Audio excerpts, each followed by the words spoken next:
ಹಾಗೆ ನಿಮಗೆ ನಾವು ಫುಲ್ ಚಾರ್ಜ್ ಮಾಡೋದು. ಚಾರ್ಜ್ ಮಾಡಿದ ತಕ್ಷಣ ಅಲ್ಲಿ ನಿಮಗೆ ಅದು ಎಲ್ಲ ಕಾಣ್ತಾ ಇರುತ್ತೆ. ಆಗ ನೀವು ನಿಮ್ಮ ಸ್ವಾಧೀನದಲ್ಲಿ ಇರುವುದಿಲ್ಲ, ಆ ಶಕ್ತಿಯ ಸ್ವಾಧೀನದಲ್ಲಿ ಇರುತ್ತೀರಿ. ಅದು ಏನೇ ಹೇಳ್ತದೆ ಕಿವಿಯಲ್ಲಿ ಬಂದು ಅದನ್ನೇ ನೋಡ್ತಾ ಇರ್ತೀರಿ, ಕಣ್ಣು ಶೇಕ್ ಆಗೋದಿಲ್ಲ. ಆಗ ಅದು ಹೇಳ್ತದೆ ಹೀಗೆ ಹೀಗೆ ಎಲ್ಲ ಕಾಣುತ್ತೆ, ಪಿಕ್ಚರ್ ಫುಲ್ ಕಾಣುತ್ತೆ ನಿಮಗೆ. ಪಿಕ್ಚರ್ ಟಾಕೀಸಲ್ಲಿ ಕಂಡಾಗೇನೆ ಕಾಣುತ್ತೆ. ಅದು ಏನು ಹೇಳ್ತದೆ ಅದನ್ನು ನೀವು ನಮಗೆ ಟ್ರಾನ್ಸ್ಫರ್ ಮಾಡ್ತೀರಿ. ಬಟ್ ನಿಮಗೆ ಅದನ್ನು ಆ ಒಂದು ನಿಕ್ಷೇಪಣೆಯನ್ನು ಹಿಡ್ಕೊಳ್ಳಿಕ್ಕೆ ಯೋಗ್ಯತೆ ಇಲ್ಲ ಹೇಳುವಾಗ ನೀವು ಹೇಳಿದ ವರ್ಡ್ ನನಗೆ ಅರ್ಥ ಆಗೋದಿಲ್ಲ. ಓಕೆ. ಎಷ್ಟೋ ಕಡೆಯಲ್ಲಿ ಮದುವೆ ಆ ಬೆಳಿಗ್ಗೆ ದಿವಸದಲ್ಲಿ ಹೆಣ್ಣಿಗೆ ಆವೇಶ ಬರುತ್ತೆ, ಎಂತ ಮಾಡ್ತೀರಿ? ಹೋಗ್ಲಿಕ್ಕೆ ಬರ್ತದೆ. ಯಾಕೆ ಅಂತ ಕೇಳಿದ್ರೆ ನನ್ನ ಮೇಲೆ ವಿಶ್ವಾಸ ಪ್ರಾಬ್ಲಮ್. ನನಗೆ ಅಲ್ಲಿ ಹೋಗ್ಲಿಕ್ಕೆ ಏನು ಮಾಡ್ಲಿಕ್ಕೆ ಆಗೋದಿಲ್ಲ, ಅವರಿಗೆ ಒಂದು ಹೋಮ ಮಾಡ್ಲಿಕ್ಕೆ ಆಗೋದಿಲ್ಲ, ನಾನು ಎಂತ ಮಾಡಬೇಕು? ಬಟ್ರೆ ಆಯ್ತು, ಈಗ ಟಾಲಿತ ಹೂವೆಲ್ಲ ಇತ್ತು, ಈಗ ಬಾವಿಗೆ ಹಾರ್ತಾಳೆ. ಜೀವನದ ಅಲ್ವಾ? ಹೌದು. ಹಾಗಿರುವಾಗ ಏನು ತೊಂದರೆ ಇಲ್ಲ. ನಾನು ತೆಂಗಿನಕಾಯಿ ಸಂಕಲ್ಪ ಮಾಡ್ತೇನೆ, ಏನಿದ್ರೆ ಇದನ್ನು ನಿಲ್ಲಬೇಕು. ಭೂಮಿಗೆ ನೆಲಕಾಯಿ ಹೊಡೆದಾಗಿನ ಹಾವು ಕಚ್ಚಿ ಹೋಗುವುದು. ಹಾಗೆ ಕೆಲವು ಭೂಮಿಯಲ್ಲಿ ವಿಷಾಂಶಗಳು ಇರುವುದು, ಪ್ರಯೋಗಾದಿಗಳನ್ನು ಹಿಂದಿನವರು ತಂದು ಹಾಕುವುದು, ಇದೆಲ್ಲ ಭೂಮಿಯಲ್ಲಿ ಅರ್ಥ ಆಗಿರುತ್ತೆ. ಅದಕ್ಕೆ ಜೀವ ಉಂಟು.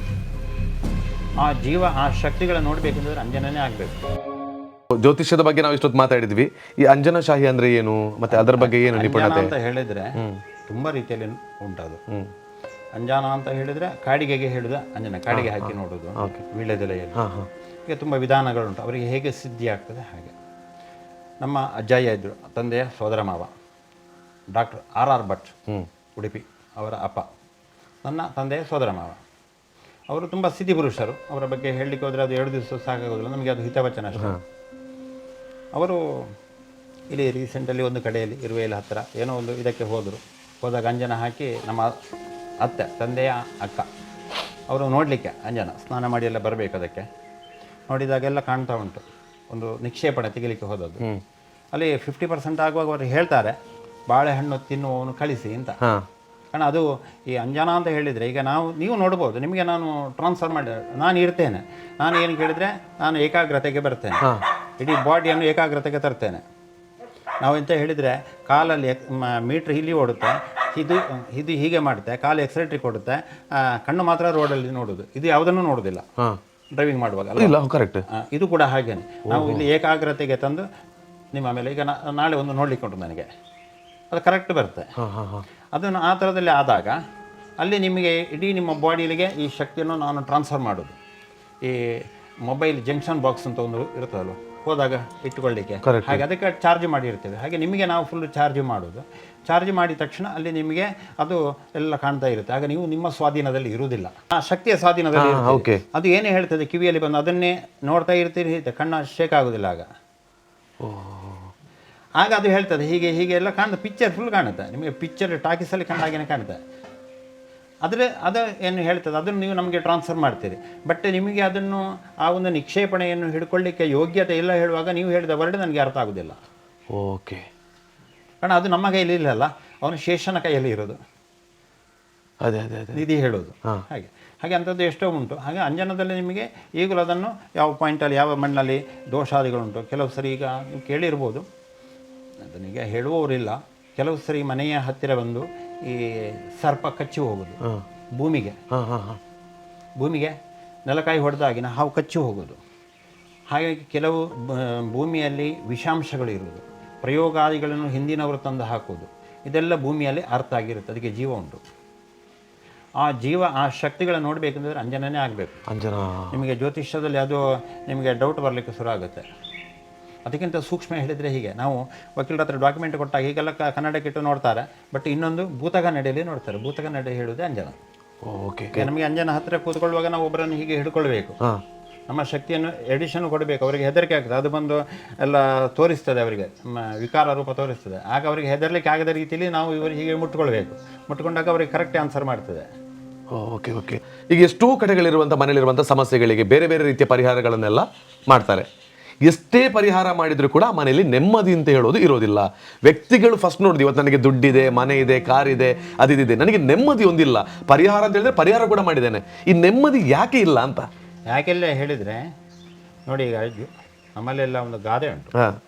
ಎಲ್ಲರೂ ಅವರ ಈ ತೇವುದ ಕಾರ್ಡ್ ಕಂಜಿ ಕಟ್ಟದ್ದು ಬರ್ಪೋನು, ಸೇವು ಅಂತ ಒಂದು ಇರುತ್ತದೆ ಕನ್ನಡದಲ್ಲಿ ಅಂತ ಹೇಳ್ತಾ ಗೊತ್ತಿಲ್ಲ ಅದಕ್ಕೆ. ಅದರ ಬುಡದಲ್ಲಿ ಕರುಕಟ್ಟು ಬಂದರೆ ನಾವು ಇಮಿಡಿಯೇಟ್ಲಿ ಓಡಬೇಕಲ್ವಾ, ಎಲ್ಲಿಯಾದರೂ ಹೋಗ್ತದೆ ಅಂತ. ಅಸ್ಟ್ರಾಲಜರ್ ಅಂತ ಹೇಳಿದರೆ ನಾವು ಯಾರ ಹತ್ರ ಹೇಳಿದ್ರೆ ನಮಗೆ ಒಂದು 3 ಇಂದ 5 ಡೇಸ್ ಮಿನಿಮಮ್ ಡಿಸ್ಕಸ್ ಸಿಗಬೇಕು. ನಿಮಗೆ ಕೂಲಂಕುಷವಾಗಿ ನಾವು ಹೇಳಬೇಕಂತಿದ್ರೆ ನಮಗೆ ತೋರಿದ ನಾವು ಹೇಳೋದಲ್ಲ, ನಿಮ್ಮ ಹತ್ರ ನಾವು ಹೇಳಿಕೊಂಡು ಇದು ಎಲ್ಲಿಂದ ಬಂತು, ಎಲ್ಲಿಂದ, ಅದಕ್ಕೆ ಲಕ್ಷಣಾದಿಗಳು ಅಷ್ಟು ಬರ್ತದೆ ಸ್ಕ್ರೀನಲ್ಲಿ. ನಾವು ಅದನ್ನು ಇಟ್ಟುಕೊಂಡು ನಿಮ್ಮನ್ನು ಕಂಡು ಹಿಡಿಯಬೇಕು, ಅಷ್ಟು ಸುಲಭ ಅಲ್ಲ. ಈ ಸ್ವಾತಿ ಮುತ್ಯಮ್ಮ ಯಾವುದೋ ಒಂದು ಪಿಕ್ಚರಲ್ಲಿ ರಾಜ್ಕುಮಾರದ್ದು ಮುತ್ತೊಂದು ತಂದಿರುವೆ ಅಂತ, ಆ ಮುತ್ತನ್ನು ತರಲಿಕ್ಕೆ ಎಷ್ಟು ಕಷ್ಟ ಬಿಟ್ಟಿದ್ದಾನೆ, ಸಂರಕ್ಷಣೆ ಮಾಡಿಕೊಳ್ಳಿಕ್ಕೆ ಎಷ್ಟು ಕಷ್ಟ ಬಿಟ್ಟ. ಪಿಕ್ಚರ್ ಅಂತಾದರೂ ಕೂಡ ಒಂದು ಅದರಲ್ಲಿ ಒಂದು ಹಿತವಚನ ಉಂಟು ನೋಡಿ, ಒಂದು ಗೈಡೆನ್ಸ್ ಉಂಟು.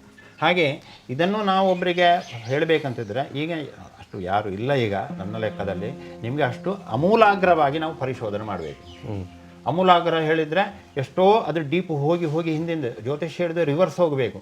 ನಿಮ್ಮ ಜನನ ಎಲ್ಲಿ ಆಯ್ತು ಅಲ್ಲಿವರೆಗೆ ಆ ಫ್ಯಾಮಿಲಿಯ ಬುಡಕ್ಕೆ ಹೋಗಬೇಕು. ಅಷ್ಟು ಹೋಗಲಿಕ್ಕೆ ಅಸ್ಟ್ರಾಲಜರ್ ಈಗ ಇಲ್ಲ, ತಯಾರು ಇಲ್ಲ. ನೀವು 1 ಕೋಟಿ ತಂದು ಹಿಡಿ, ಒಂದು ಅಸ್ಟ್ರಾಲಜರ್ ಹೇಳಿದರೆ ನಾನು ಅವರಿಗೆ ಸೆಲೆಂಡರ್ ಆಗ್ತೇನೆ. ಈಗ ಮತ್ತೊಂದು ವಿಷಯ, ಅಂಜನದಲ್ಲಿ ಅಂಜನ ವಿದ್ಯೆ ಏನಿದೆ ಅದು ಮತ್ತೊಬ್ಬ ವ್ಯಕ್ತಿ ನಿಮ್ಮ ಶಕ್ತಿಯನ್ನು ತೆಗೆದುಕೊಂಡು ಅವರು ಎಲ್ಲ ವಿಚಾರವನ್ನು ಹೇಳ್ತಾರೆ. ಸೊ ನೀವು ಜ್ಯೋತಿಷ್ಯ ಶಾಸ್ತ್ರ ಅಥವಾ ಮಂತ್ರವಾದದ ವಿಚಾರದಲ್ಲಿರುವಾಗ, ಆ ಪ್ರಶ್ನೆಯಲ್ಲಿ ಕುಳಿತಾಗ ಆ ಎದುರು ಬಂದು ಕುಳಿತಿರುವಂಥ ವ್ಯಕ್ತಿಯೊಬ್ಬರು ಇರ್ತಾರೆ, ಅವ್ರಿಗೇನೊಂದು ಸಮಸ್ಯೆಗಳಿರುತ್ತೆ, ಅವರ ಜೀವನದಲ್ಲಿ ದೊಡ್ಡ ದೊಡ್ಡ ಪ್ರಾಬ್ಲಮ್ಸ್ಗಳೆಲ್ಲ ಬಂದಿರುತ್ತೆ. ನೀವು ಆ ವ್ಯಕ್ತಿಯ ವಿಚಾರಕ್ಕೆ ಬೇಕಾಗಿ ಆ ವ್ಯಕ್ತಿಯ ಒಳಭಾಗಕ್ಕೆ ಪರಾಕಾಯ ಪ್ರವೇಶವನ್ನು ನೀವು ಮಾಡಿ ಅದನ್ನು ಸಂಪೂರ್ಣವಾಗಿ ಹೇಳಿದ್ದೀರಿ ಅಂತ ಹೇಳುವಂಥದ್ದೆಲ್ಲ ಇದೆ. ಇದು ಹೌದಾ ಅಂತ? ಯಾಕಂತ ಕೇಳಿದರೆ ಯಾವಾಗಂತ ನೀವು ಒಮ್ಮೆ ಪೆನ್ನಿನಲ್ಲಿ ಹಿಂದೆ ಅಲ್ಲಿ ಇಂಕ್ ಪೆನ್ ಇತ್ತು, ಶಾಲೆಯಲ್ಲಿ ಇಂಕ್ ಪೆನ್ನಲ್ಲಿ ಬರಿಬೇಕಂದಿತ್ತು. ನಾವು ಶಾಲೆಗೆ ಹೋಗುವಾಗ 2 ಪೈಸೆ ಇಂಕ್ ಪೆನ್ನನ್ನು ಪರಿಶೋಧನೆ ಮಾಡಲಿಕ್ಕೆ ಅದಕ್ಕೆ ಗ್ಲಾಸ್ ಇತ್ತು, ಎಷ್ಟು ಇಂಕು ಅಂತ ನೋಡಲಿಕ್ಕೆ. ತಮಗೆ ಗೊತ್ತು ಇರಲಿಕ್ಕಿಲ್ಲ, ಇಷ್ಟು ದೊಡ್ಡ ಪೆನ್ನಲ್ಲಿ ಇದು ಫುಲ್ ಗ್ಲಾಸ್, ಇಲ್ಲಿ ನೋಡಿದಾಗ ಎಷ್ಟು ಇಂಕ್ ಉಂಟು ಅಂತ. ಆಮೇಲೆ ನೀವು ಅದಕ್ಕೆ ಕಮ್ಮಿ ಇದ್ದರೆ ತುಂಬಿಸಬೇಕು, ಆಮೇಲೆ ಬರೀಲಿಕ್ಕೆ ಶುರು ಮಾಡಬೇಕು. ಓಕೆ, ಅಂದರೆ ಏನು, ನಿಮ್ಮ ಮನಸ್ಸನ್ನು ಇಂಕಿನ ಒಳಗೆ ಕೊಂಡೊಯ್ಯಬೇಕು. ನಾನೀಗ ಬರೀಬೇಕು ಎಕ್ಸಾಮಿಗೆ, ಎಷ್ಟು ಬರೀಲಿಕ್ಕೆ ಉಂಟು, ಈ ಇಂಕಿಗೆ ಎಷ್ಟು ಪೇಪರ್ ಬರೀಲಿಕ್ಕೆ ಆಗ್ತದೆ, ಎಷ್ಟು ಲೈನ್ ಬರೀಲಿಕ್ಕೆ, ಇದರ ಮೇಲೆ ನೀವು ಪ್ರವೇಶ ಮಾಡಬೇಕು. ಇಲ್ಲ ನಾನು ಬರೀತೇನೆ ಹೇಳಿದರೆ 2 ಪೇಜ್ ಬರೆಯುವಾಗ ಇಂಕು ಖಾಲಿ ಆಯಿತು ಅಂತ ಇಟ್ಟುಕೊಳ್ಳಿ. ಓಕೆ, ಅಂದರೆ ನೀವು ಮೊದಲಾಗಿ ಆ ಪೆನ್ನಿನ ಇನ್ಸೈಡ್ಗೆ ನೀವು ಹೋಗಬೇಕು. ಹಾಗೆಯೇ ಒಬ್ಬ ವ್ಯಕ್ತಿ ಬಂದ ತಕ್ಷಣ ನಾವು ಏನು ಕೇಳಿದರೆ ಆ ಏಕಾಗ್ರತೆಗೆ ಬರ್ತೇವೆ. ಆಗ ನಾವು ಒಮ್ಮೊಮ್ಮೆ 90% ಫೋನ್ ಸೈಲೆಂಟ್ ಇಡ್ತೇವೆ. ಮತ್ತು ಯಾರಾದರೂ ನಮಗೆ ಅರ್ಜೆಂಟ್ ಭಟ್ರು ಹೇಳಿದರೆ ನಾಳೆ ಬನ್ನಿ, ಇಲ್ಲದ್ರೆ ಬೇರೆ ಜ್ಯೋತಿಷ್ಯರು ನೋಡಿ ಅಂತ ಹೇಳಿದೆ, ಕಾರಣ ನಮಗೆ ಇಲ್ಲಿ ಡಿಸ್ಟರ್ಬೆನ್ಸ್ ಆಗುತ್ತೆ. ಅಂದರೆ ನಾವು ಇಡೀ ಅವನ ದೈವದೇವರು ಗುರು ಹಿರಿಯರ ಪ್ರಾರ್ಥನೆ ಮಾಡ್ತೇವೆ, ಏನೊಂದು ಕಳಿಸಿದ್ದಿ ಬಂದಿದ್ದಾನೆ, ಅವನಿಗೆ ಒಳ್ಳೆಯದೇ ಆಗಬೇಕು, ನಿಮಗೆ ಏನು ಹೇಳಲಿಕ್ಕೆ ಉಂಟು, ನಿಮ್ಮ ಗುರು ಹಿರಿಯರಿಗೆ ಏನು ಹೇಳಲಿಕ್ಕೆ ಉಂಟು, ಇದನ್ನೆಲ್ಲ ನಾವು 1 ಸೆಕೆಂಡ್ ಅಲ್ಲಿಗೆ ನಾವು ಬಿಸಾಡ್ತೇವೆ. ಪಾಯಿಂಟ್ ಬಿಸಾಡಿದ ತಕ್ಷಣ ನಮಗೆ ಇಲ್ಲಿ ಎಲ್ಲ ಕಾಣುತ್ತೆ. ಅದಕ್ಕೆ ಸತ್ಯಾಂ ಕುರುವಂತು ಭಾರತಿ, ಸತ್ಯಾಂ ನಾವು ಹೇಳಿದ್ದನ್ನು ಸತ್ಯ ಮಾಡಬೇಕಂತಿದ್ರೆ ಆ ಭಾರತಿ ಸರಸ್ವತಿ ಇಷ್ಟ ಹೋಗಬೇಕು. ಆಗ ಜನಗಳಿಗೆ ಇದು ಬೇಡ. ಈಗ ನೀವು ಬಂದ ತಕ್ಷಣ ನಿಮಗೆ ಅದು ಉಂಟು ಇದು ಉಂಟೆಲ್ಲ ಹೇಳಬೇಕು. ಇದು ಬರಲಿಕ್ಕೆ ಏನು ಕಾರಣ, ಅದು ಅಗತ್ಯ ಇಲ್ಲ. ಈಗ ಆಯುರ್ವೇದಕ್ಕೆ ಇಂಗ್ಲೀಷಿಗೆ ಹೋದ ತಕ್ಷಣ ನಾವು ಇಮಿಡಿಯೇಟ್ಲಿ ಒಂದು ಪೈನ್ ಕಿಲ್ಲರ್ ತೆಗೆದುಕೊಳ್ತೇವೆ, ಇಮಿಡಿಯೇಟ್ಲಿ ಅರ್ಧ ಗಂಟೆಗೆ ಗುಣ ಆಗ್ತೇವೆ, ನಾವು ತೆಗೆದುಕೊಳ್ತೇವೆ ಅರ್ಜೆಂಟಿಗೆ. ಆದರೆ ಈ ಥರದ್ದು ಆಗಲಿಕ್ಕೆ ಏನು ಕಾರಣ, ಅದು ಬಾರದೇ ಇರಲಿಕ್ಕೆ ನಿಮಗೆ ಬೇಕು ಆಯುರ್ವೇದ. ಕರೆಕ್ಟ್. ಆದ ಕಾರಣ ಏನು ಕೇಳಿದರೆ ಈಗಿನ ಕಾಲದ ಜ್ಯೋತಿಷ್ಯದ ಪರಿಸ್ಥಿತಿ, ಈಗ ನಾವು ಅದನ್ನೇ ಒಮ್ಮೊಮ್ಮೆ ಅಳವಡಿಸಿಕೊಳ್ಬೇಕು. ಆದರೆ ಮನಸ್ಸು ಕೇಳುವುದಿಲ್ಲ, ತಪ್ಪು ಮಾಡಿದೆ ಅಂತ ಭಾವನೆ ಬರ್ತದೆ. ಅವರೇ ಕೇಳಿದೆ ಭಟ್ರೆ ನನಗೆ ಏನು ವಾಮಾಚಾರ ನಡೆದಿದ,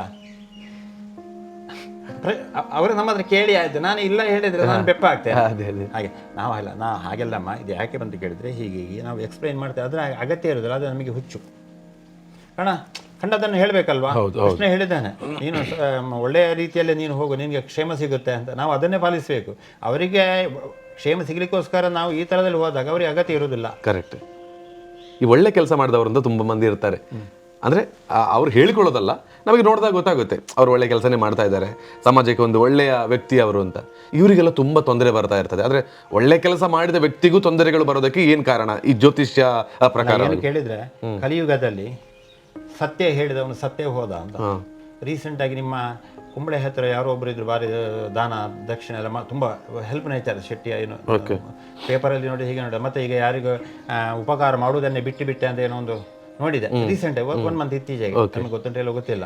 ಯಾಕೆ ಹೇಳಿದ್ರೆ ತುಂಬ ಒಂದು ಉಪಕಾರ ಮಾಡ್ತಾರೆ, ಮತ್ತೆ ಹೇಳೋದು ಏನು ಕೇಳಿದರೆ ಅವನಿಗೆ ಬೇಕಾದಷ್ಟು ಮಾಡಿದ, ಅವನಿಗೆ ಅಹಂಕಾರ, ಈ ಥರದ ಭಾವನೆ ಬರುತ್ತೆ. ಹಾಗೆ ಇರುವಾಗ ಏನು ಕೇಳಿದರೆ ನಾವು ಪ್ರತಿಯೊಂದನ್ನು ತುಂಬ ಜಾಗ್ರತೆಯಲ್ಲಿ ಹ್ಯಾಂಡಲ್ ಮಾಡಬೇಕು. ಕರೆಕ್ಟ್. ನಮ್ಮ ಹತ್ರ ಉಂಟು ಅಂತ ಹೇಳಿಕೊಂಡು ಅವರಿಗೆ ಕೊಡಲಿಕ್ಕಿಲ್ಲ, ಹೇಳಲಿಕ್ಕಿಲ್ಲ. ಅವಿಜ್ಞಾತಂ ಕಿಮಪ್ಯಸ್ತಿ ಚೇತ, ಅವನಿಗೆ ಗೊತ್ತಿಲ್ಲದೆ ಇದ್ದಾಗ ಅವನು ನಮ್ಮ ಹತ್ರ ಒಂದು ಕೇಳಿ ಹೇಳಬೇಕು. ನಾವಾಗಿ ಹೇಳಿದರೆ ಪ್ರಯೋಜನ ಇಲ್ಲ. ಓಕೆ. ಈ ತೊಂದರೆ ಬಂದರೆ ಅದರ ರಕ್ಷಣೆಗೆಲ್ಲ ಪರಿಹಾರ ಏನು ಅಲ್ಲ, ಅಂತ? ನಾವು ತೊಂದರೆ ಬರ್ಲಿಕ್ಕೆ ಹೇಳಿದ್ರೆ ರಕ್ಷಣೆ ನನ್ನ ಹತ್ರ ಪರಿಹಾರ ಹಿಡಿದು ಸೆಕೆಂಡ್ ಆಪ್ಷನ್. ನಾನು ಹೇಳಿದನ್ನು ಕೇಳೋದಾದ್ರೆ ಮಾತ್ರ ಪರಿಹಾರ. ಓಕೆ. ನೀವು ಇಲ್ಲಿ ನಾನು ಶುಗರಿಗೆ ಮಾತ್ರೆ ಕೊಟ್ಟು ಮನೆಗೆ ಹೋಗಿ ಲಾಡು ತಿನ್ನೋದಾದ್ರೆ ನಂದು ಈ ಮಾತ್ರೆ ಯಾಕೆ, ನನ್ನ ಹೆಸರು ಯಾಕೆ ಹಾಳಾಗಬೇಕು? ನಿಮಗೆ ಯಾರಿಂದ ಯಾವ ಥರದಲ್ಲಿ ತೊಂದರೆ ಬಂದು ತೊಂದರೆ ಬರಲಿಕ್ಕೆ ಯಾರು ಕಾರಣ, ಯಾವ ಮ್ಯಾಟ್ರ್ ಕಾರಣ, ಆ ಮ್ಯಾಟ್ರನ್ನು ನೀವು ಕಂಟ್ರೋಲಿಗೆ ತರಬೇಕು. ಆ ವ್ಯಕ್ತಿಗಳನ್ನು ಡಿವೈಡ್ ಮಾಡಿ ದೂರ ಇಡಬೇಕು.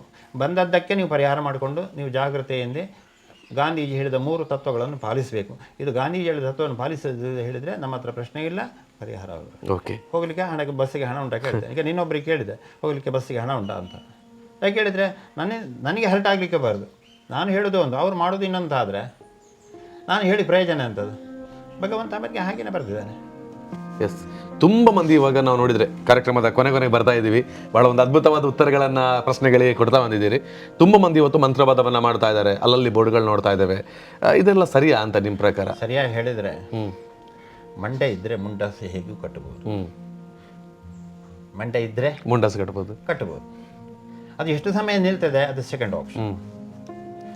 ಆಪ್ಷನ್. ಯಾಕಂತ ಹೇಳಿದರೆ ಅದು ನೋಡಿ, ಎಲ್ಲಿ ನಿಮಗೆ ಬೋರ್ಡ್ ಇರುತ್ತಾ, ಎಲ್ಲಿ ಇರುತ್ತಾ, ಅದು ಎಷ್ಟು ಸಮಯ ಇರುತ್ತೆ ಅಂತ ನೀವೊಂದು ನೋಡಿ. ಹೆಚ್ಚು ಸಮಯ ಇರಲ್ಲ, ಅದು ಸ್ವಲ್ಪ ಸಮಯ ಇರುತ್ತೆ. ಅದು ಏನು ಮತ್ತು ಅವನಿಗೆ ಪ್ರಾಬ್ಲಮ್ ಕ್ರಿಯೇಟ್ ಆಗುತ್ತೆ. ಮಂತ್ರವಾದ ಪ್ರತಿಯೊಂದಿಗೆ ಕತ್ತಿ ವರಸೆ, ಆ ಕತ್ತಿ ವರಸೆಯನ್ನು ಕಲಿಯುವವನೇ ಕಲಿಬೇಕು.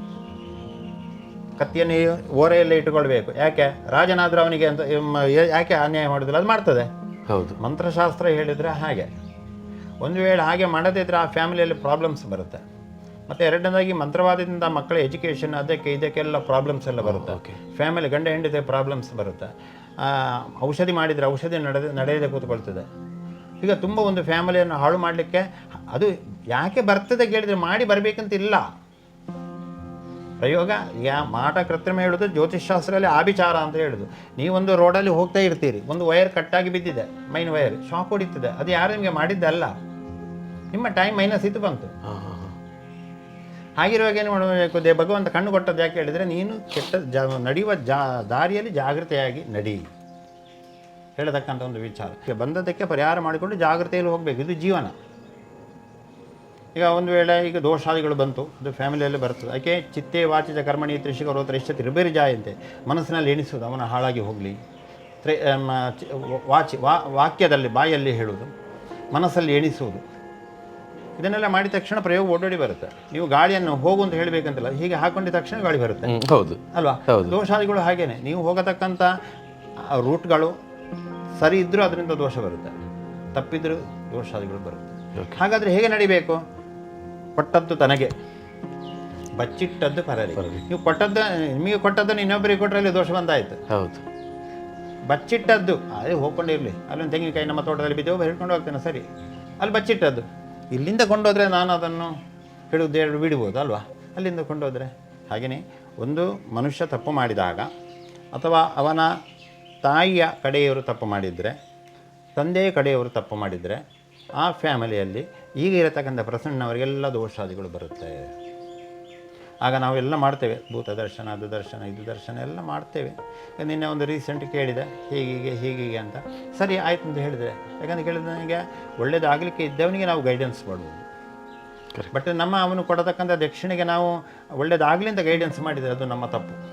ಕರೆಕ್ಟ್. ಇಲ್ಲ ಬಟ್ರೆ ನೀನೇ ಅನ್ಯಥಾ ಶರಣಂ ನಾಸ್ತಿ ತ್ವಮೇವ ಶರಣಂ, ನೀನೇ ಎಲ್ಲ ನನಗೆ ಹೇಳಿದರೆ ನಾವು ಅದಕ್ಕೆ ಜೀವ ಬಿಟ್ಟಾದರೂ ಕೆಲಸ ಈಗಲೂ ಮಾಡ್ತೇನೆ. ಎಷ್ಟೋ ಮಂದಿ ಇದ್ದಾರೆ, ಬಟ್ ಏನಿದ್ರು ಕೂಡ ನೀವೇ ಸರಿ. ಓಕೆ, ಏನಾಗಬೇಕು?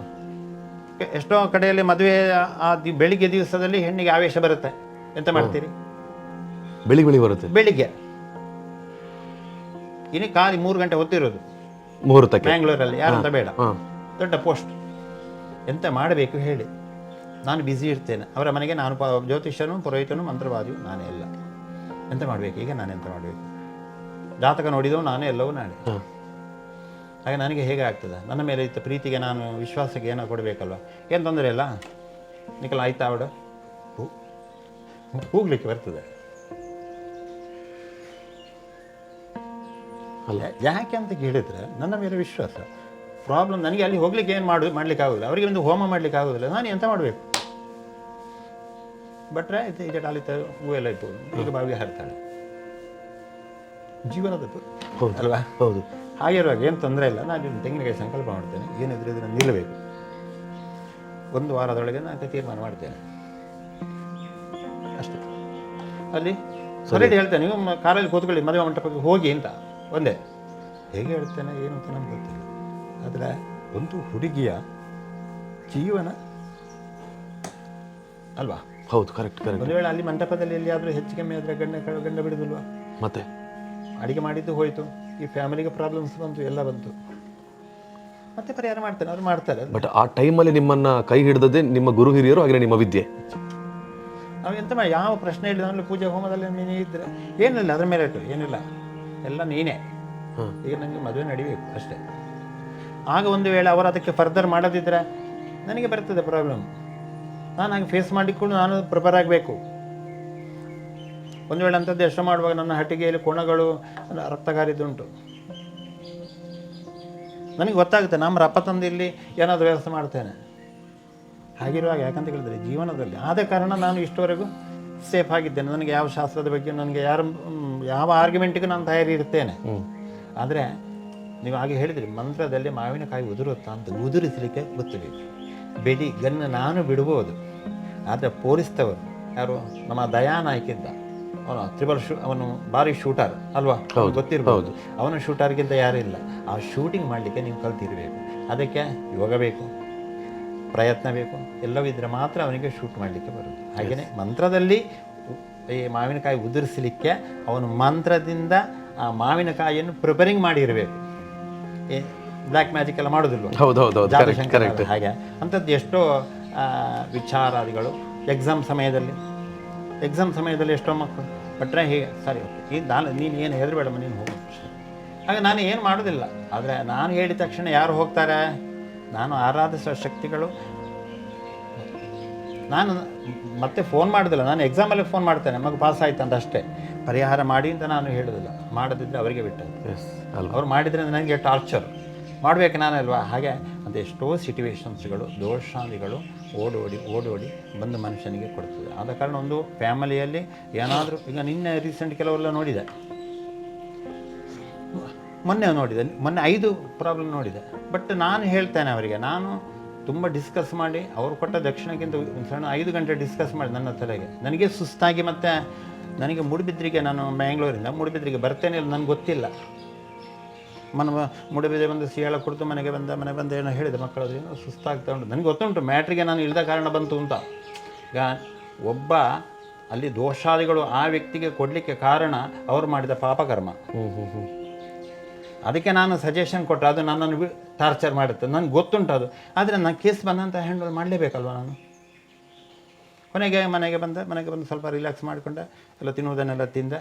ಮತ್ತು ನಾನು ಸೊಸೆಗೆ ಹೇಳಿದ್ರು, ನಾವು ಇವತ್ತು ಹೇಗಿದ್ದೀವಿ, ಇವತ್ತು ಆರಾಮ ಆಗೈತಿ ಅಂತ. ಕಾರಣ ನಾನು ಪುನಃ ಜಪಾದಿಗಳು ನಾವು ಮಾಡ್ತೇವಲ್ವಾ, ಅದು ರೀಚಾರ್ಜ್ ಆಗಿ ನಾರ್ಮಲ್ಗೆ ತಂದಿತ್ತು. ನಿಮ್ಮ ಬ್ಯಾಟ್ರಿಯಲ್ಲಿ ನೀರು ಕಮ್ಮಿ ಆದಾಗ ಡಿಸ್ಟಿಕ್ ವಾಟರ್ ನಾರ್ಮಲ್ಗೆ ತರ್ತಿರೋದು, ಹಾಗೆ ಜಪ ಮಾಡಿ ಮತ್ತೆ ನಾರ್ಮಲ್ಗೆ ತರಬೇಕಲ್ವಾ. ಹಾಗಾದರೆ ಇದು ನಮಗೆ ಬೇಕಿತ್ತಾ? ಮಕ್ಕಳೆಲ್ಲ ಬೈತಾರೆ, ಯಾಕೆ ಇಷ್ಟೆಲ್ಲ ನೀವು ತೆಗೆದುಕೊಳ್ಳೋದು.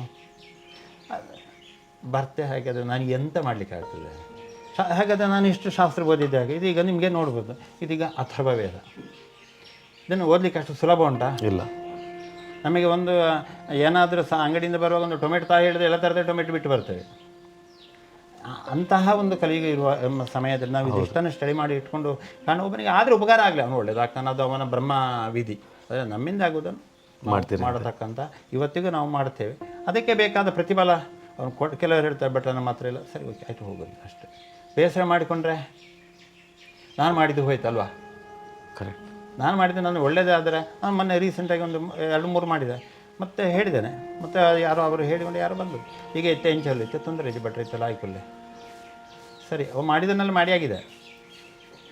ಯಾಕೆ ನಾವು ಅಷ್ಟು ಅದರ ಒಳಗೆ ಪರಕಾಯ ಪ್ರವೇಶ ಅಂತ ಮಾಡಿದ ಹಾಗೆಯೇ ಅಷ್ಟು ನಾವು ಆ ಮ್ಯಾಟ್ರಿನೊಳಗೆ ಇನ್ವಾಲ್ವ್ ಆಗಿ ಅವನ ಇಡೀ ಬಾಡಿಯಲ್ಲಿ ತಲೆಯಲ್ಲಿ ಎಲ್ಲಿ ಉಂಟು ಬಾಡಿ ನೋಡಲಿಕ್ಕೆ ಆಗ್ತದೆ.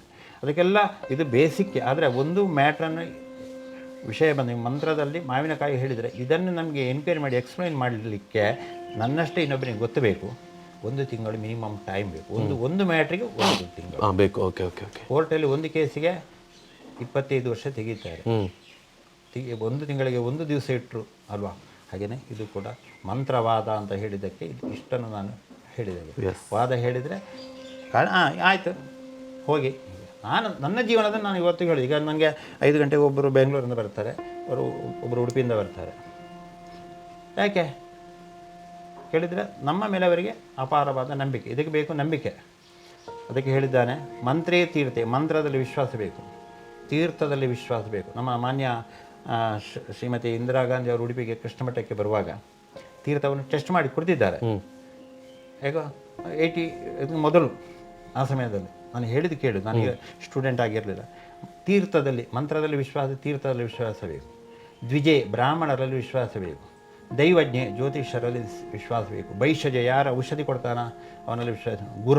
ಗುರುಗಳಲ್ಲಿ ವಿಶ್ವಾಸ ಬೇಕು. ಭೈಷಜ ಇವರಲ್ಲಿ ಯಾದೃಶಿ ಭಾವನಾತಸ್ಯ, ಹೇಗೆ ನಿಮ್ಮ ಭಾವನೆ ಉಂಟು ಹಾಗೆ ನಿಮಗೆ ಸಿದ್ಧಿ ಫಲ ಬರುತ್ತೆ. ದ್ರೋಣಾಚಾರ್ಯರಿದ್ರಲ್ವ, ಯಾರು ಅವನೇನೋ ಯುದ್ಧ ಕಲ್ತ, ಯಾರದು ಕಲ್ತದ್ದು? ಏಕಲವ್ಯ ಕಲ್ತ. ಅವನಿಗೆ ಗುರುಭಕ್ತಿಯ ಅಲ್ವಾ, ಗುರುಗಳು ಕಲಿಸಿ ಏನಾಗಲಿಲ್ಲ, ಅವನ ಏಕಲವ್ಯನ ಎದುರು ಸೋತರು ಅಲ್ವಾ. ಹಾಗಿರುವ ಗುರುಗಳು ಬೆರಳು ಕೇಳಿದ್ರು, ಕೊಟ್ಟ ಅಲ್ವಾ. ಹಾಗೆ ಈ ಮಂತ್ರವಾದದಲ್ಲಿ ಏನು ಕೇಳಿದರೆ, ಈಗ ನಮ್ಮ ಮಕ್ಕಳು ಕೇಳಿದ್ರೆ, ಎಷ್ಟೋ ಮಂದಿ ಕೇಳ್ತಾರೆ, ಆನ್ಲೈನಲ್ಲಿ ಪಾಠ ತುಂಬ ಬರ್ತದೆ, ಮಂತ್ರವಾದ ಕಲಿಬೋದು. ನನ್ನ ಕಂಡೀಷನ್ಸ್ ಎಲ್ಲ ಉಂಟು. ನಮಗೆ ಕಲಿಯುವಾಗಲೂ ಕಂಡೀಷನ್ ತುಂಬ ಇತ್ತು. ಅವರನ್ನು ನೋಡು, ಇವರನ್ನು ನೋಡು, ಹಾಗೆ ನೋಡು, ಹೀಗೆ ನೋಡು ಅಂತ ತುಂಬ ಕಂಡೀಷನ್ಸ್ ಎಲ್ಲ ಇತ್ತು. ಕೆಲವರು ನಮ್ಮ ತುಂಬ ಒಂದು ಹೇಳ್ತಾರೆ, ಬಟ್ರೆ ಇರ್ಬರ ಸುಳ್ಳು, ಯಾನು ಸುಳ್ಳೇ ಮಾರ, ಕುಡಿದ್ರೇನೆ ಸುಳ್ಳು. ಸರಿ, 1-6 ತಿಂಗಳು ಅಷ್ಟೇ ಟೈಮ್. ಮತ್ತು ಕೇಳ್ತೇನೆ, ಎಂಚ ಒಳ್ಳೆಯ ಅಂತ ಸಂತೋಷದಲ್ಲೇ ಕೇಳೋದು. ನನಗೆ ಅವನು ಹಾಳಾಗಬೇಕಂತ ನನ್ನ ಜೀವನದಲ್ಲಿ ಇಷ್ಟರವರೆಗೂ ಕೃಷ್ಣ ಹೇಗೆ, ನಾನು ಕೃಷ್ಣ ಅಲ್ಲ, ಅವನಿಗೆ ಕೃಷ್ಣ ಎಣಿಸಲೇ ಇಲ್ಲ ಯಾರಿಗೂ ಕಷ್ಟ ಬರಬೇಕಂತ ಹೇಳಿದ್ದು ಕೇಳದಿದ್ರೆ ಅವನು ಎಂತ ಮಾಡಲಿಕ್ಕೆ ಆಗೋದಿಲ್ಲ ಅಲ್ವಾ. ಹೌದು. ಈಗ ಇರಾಕಿನ ಹಾಗೇನೆ ಅಲ್ವಾ, ಇರಾಕ್, ಇಸ್ರೇಲ್, ಅಮೇರಿಕ ಇದ್ದ ಹಾಗೇನೆ ಹೇಳಿದ್ದು ಕೇಳದಿದ್ರೆ ಅವರವರ ಡ್ಯೂಟಿ ಅವರವ್ರು ಮಾಡ್ತಾರೆ, ಅದಕ್ಕೆ ಎಂಥದ್ದು ಮಾಡಲಿಕ್ಕಿಲ್ಲ. ಹಾಗಿರುವಾಗ ಈ ಶಾಸ್ತ್ರವು ಹಾಗೆ ಮಂತ್ರವಾದ ಅಂತ ಹೇಳಿದರೆ ಅದರಿಂದಾಗಿ 100ರಲ್ಲಿ 100 ಸರಿ ಆಗೇ ಆಗ್ತದೆ. ಎಷ್ಟೋ ರೋಗಾದಿಗಳು ಬರುವಾಗ ನಾವು ಅದಕ್ಕೆ ಪರಿಹಾರ ಮಾಡಿದ್ದು, ರೋಗ ಗುಣಾದದ್ದು ಎಷ್ಟೋಗಳು ಉಂಟು. ಆದರೆ ಬೇಸಿಕ್ಕಾಗಿ ಅಲ್ಲಿ ಹೋಗಬೇಕು. ಶುಕ್ರಾಚಾರ್ಯರು ಗಿಂಡಿಯ ಒಳಗೆ ಕೂತಾಗ ಅಲ್ಲಿ ವಾಮನ ಬಲಿ ಚಕ್ರವರ್ತಿಯಲ್ಲಿ ಅವನು ಕಡ್ಡಿಯನ್ನು ಹಾಕಿದ, ಅದು ಮಂತ್ರವಾದಲ್ವಾ. ಇವರಿಗೆ ಬೇಕಿತ್ತು ಶುಕ್ರಾಚಾರ್ಯ, ಕಣ್ಣು ಹೋಗಲಿಲ್ಲ ಅಲ್ವಾ. ಅಂದರೆ ಏನು, ಧರ್ಮಕ್ಕೆ ವಿರುದ್ಧವಾಗಿ ಅವನು ಹೀಗೆ ಕಷ್ಟ ಬರ್ತದೆ ಅಂತ ಹೇಳಿಕೊಂಡಲ್ಲ ಹೋದದ್ದು. ಒಂದು ವಿಷಯ ಹೇಳಿದ್ದು, ಮತ್ತು ಅದರ ಬಗ್ಗೆ ಸ್ಪಷ್ಟೀಕರಣ ತುಂಬ ಇರಬಹುದು, ನನಗೆ ಗೊತ್ತಿದ್ದನ್ನು ಹೇಳಿದ್ದಷ್ಟೇ. ಆದ ಕಾರಣ ನಮಗೆ ಶಾಸ್ತ್ರಕ್ಕೆ ಸರಿಯಾಗಿ ನಾವು ಹೋಗಬೇಕು. ಶಾಸ್ತ್ರ ಏನು ಹೇಳ್ತದೆ ಅದನ್ನು ಮಾಡಬೇಕು. ಪ್ರತಿಯೊಂದನ್ನು ಬಹಳ ಚೆನ್ನಾಗಿ ವಿವರಿಸಿದ್ದೀರಿ. ನಿಮಗೆ ಆ ದೇವರ ಗುರುಗಳ ಆಶೀರ್ವಾದ ಸದಾಕಾಲ ಇರಲಿ. ಇನ್ನಷ್ಟು ನಿಮ್ಮಿಂದ ಈ ಸಮಾಜ ಬದಲಾವಣೆಯನ್ನು ಕಂಡುಕೊಳ್ಳಿ ಅಂತ ನಾನು ಕೇಳ್ಕೊಳ್ತೀನಿ. ಹಾಗೆಯೇ ವೀಕ್ಷಕರೇ, ನಿಮಗೂ ನಿಮ್ಮ ಜೀವನದಲ್ಲಿ ಏನೇ ಒಂದು ಸಮಸ್ಯೆಗಳಿದೆ, ಎಲ್ಲೂ ನನಗೆ ಪ್ರಶ್ನೆಗಳಿದೆ, ಅದಕ್ಕೆ ಉತ್ತರ ಸಿಗ್ತಾ ಇಲ್ಲ, ತುಂಬಾ ನನಗೆ ಟೆನ್ಷನ್ ಆಗ್ತಾ ಇದೆ, ಮುಂದಿನ ದಾರಿ ಏನು ಸಿಗ್ತಾ ಇಲ್ಲ ಅಂತ ಹೇಳಿದ್ರೆ, ನಾನು ಹಾಕಿರುವಂಥ ಕಾಂಟ್ಯಾಕ್ಟ್ ನಂಬರ್ಗೆ ಕರೆಯನ್ನು ಮಾಡ್ಬೋದು, ಶ್ರೀಯುತರನ್ನ ಭೇಟಿ ಆಗ್ಬೋದು. ನಿಮ್ಮ ಒಂದು ಏನಾದರೂ ಟೆನ್ಷನ್ಸ್ಗಳಿದ್ರೆ ಅದಕ್ಕೆ ಖಂಡಿತವಾಗ್ಲೂ ಪರಿಹಾರವನ್ನು ಪಡ್ಕೊಳ್ಬಹುದು. ಮತ್ತೊಮ್ಮೆ ಸಿಗೋಣ.